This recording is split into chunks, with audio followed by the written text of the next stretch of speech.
Hey guys, welcome back to another video. So in today's video, I'm up here at the 2-man. I'm just going to show you what it looks like. It's about a 14-foot 2-man. And then we have the netting. In fact, I got to undo the rope. I'll do that later. But yeah, here's the view.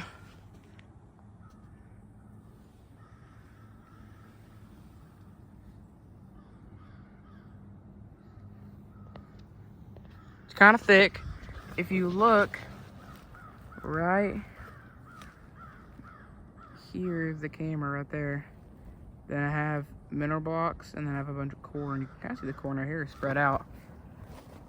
But anywho, they're coming from down here, and they're walking through here to the corn, and they're also walking up here. So they're basically using this valley as a funnel. Now, standing up, I don't really have a shot at a buck. Or, I mean, if a buck is walking up on a hillside behind the camera, right here, I don't have a shot. So, I have to clean out some more limbs. Maybe I could get my buddy to help with that. I don't know. But I'm thinking, if I'm going to be shooting right there, right here, and possibly right over there, thinking about screwing the camera mount on this side of the tree and coming out right over here. Being just a little high about right here. Because it'd be out of my way. Because the chance of me getting a shot over here is a lot more slim than me getting a shot over here. Actually, there's my first blind. You can kind of see it. Right there, that big pile of limbs. Right there. That's my first blind I ever made. It was that was where my first ever bow hunt took place. Right there. Pretty incredible. But, yeah. So I'm thinking about putting it over here because there's, like, no openings. Like, if I stood up, I have a shooting lane right here. A little bitty hole. I have a little bitty hole this way. Like, if I aimed it just right. And then I have a couple shooting holes through here. But I have a lot more areas where I can shoot this side than I can this side. So if I have it on this side, plus I can sit here with my bow in my right hand, just holding it, and then moving the camera with the left hand. And then I'll probably I don't think I'm going to be filming on my phone much, like filming me. I think I'm just going to be filming the deer. I think it'd be pretty cool though. Plus, if I wanted to, I have a whole other side of the tree stand for another person to come up here and hunt. But, yeah. Sitting down, this is a view. It's kind of at my face, just so that way y'all can kind of see what I can see. And then standing up, this is the view. So, when you're sitting down compared to when you're sitting up, there's a lot less shooting holes. But I'm thinking about trying to make one, cutting this limb and then cutting some limbs this way. Same with right here. And just trying to create a shooting hole there, a shooting hole here, and a shooting hole here. And I would like to make a shooting hole here for the last minute if they're walking up this way. But if I don't stand from up here and be ready by the time they're here, that's honestly my fault. But you never know with deer hunting. Stuff could go wrong. And stuff could go wrong quick, especially when bow hunting.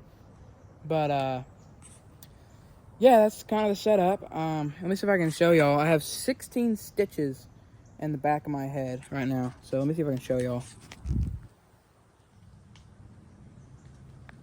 Yeah, pretty cool. 16 new stitches, who dis? But anywho, when I come up here, I'm going to come up here Friday, and I'm thinking about just doing a sit where I just sit and watch, see where they're coming from in the evening, because they should come from the opposite direction in the morning if deer are going to do deer things.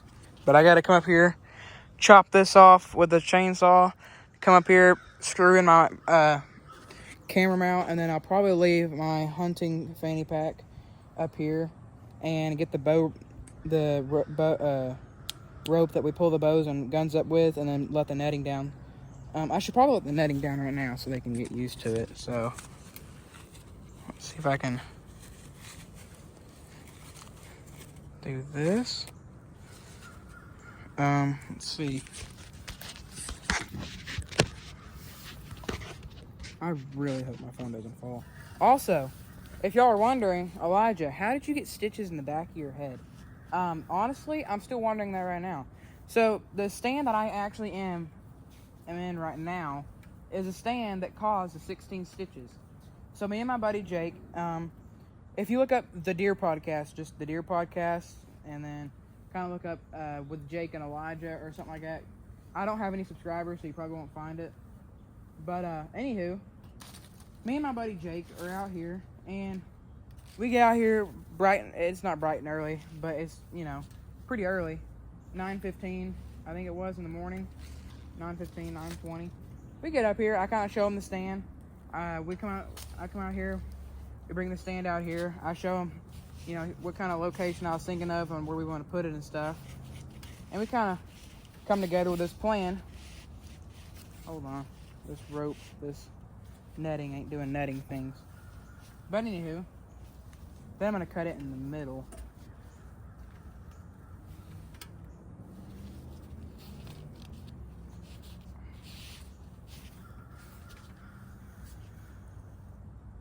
I think what I'm about to do is come up here when I do leave. When I come up here that Friday, I'll come up here with 2 zip ties, or 3 actually, and zip tie it up and then cut it in the middle so that way we can just spread it out, come up here, and then close it back up. But anywho, back to the story. Me and my buddy Jake come out here. We set the tree stand down. We look. This is the tree I was looking at not too long ago, and I was like, all right, Jake, this is the tree that I'm thinking of. This is the tree that I feel like would be the best. Sorry about my finger. And he's like, we both go over, you know, what would be best for different trees in different areas. Like, yeah, this is a good tree. Sorry about my finger again. Anywho, move it over to here. We put the, it's honestly a good thing that we couldn't get a ladder piece in here. So we had the top, which is what I'm on right now, 2 ladder pieces connected to it.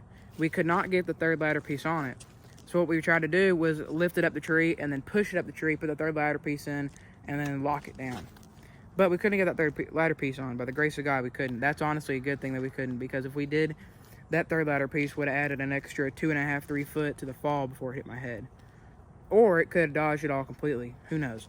Anywho, what we were doing is we got it up here and we set it up. Hold on.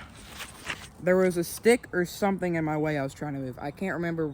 I can't vividly remember, honestly, because I got the soup knocked out of me. But I'm bending down. I'm trying to move something. And all of a sudden, Jake says, whoa, whoa, whoa. And it hit my head. The 2 men slid off this tree because we didn't have a strap on at the time. We were still trying to set it up. And hit me in the back of my head. Now, it was about a 4.5 foot fall. Actually, about 5 foot from the base of the ground to the top of this. But where it hit me was only about 3 foot. So, it was still 3 foot of about 25, 30 pounds of steel coming at my head. And it hit it, and it just cracked it. It just cracked the skin like that, just cut it open. And I sat there for a minute, and down there, I'm not going to show it because of YouTube and blood and stuff, but there's a little bitty puddle about like this, where there's a little bitty mark where I had some blood come out of my head and lay on the ground. But, yeah, you about blood tracked me back to the car. I'm just kidding, no, you couldn't.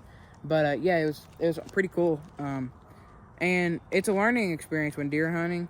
You do so many things wrong, and you do some right. But all the things you've done wrong, I personally will do it and then learn from it, or I will do it one more time and then learn from it and not do it again. But next time, I'm not going to do it the way we did it.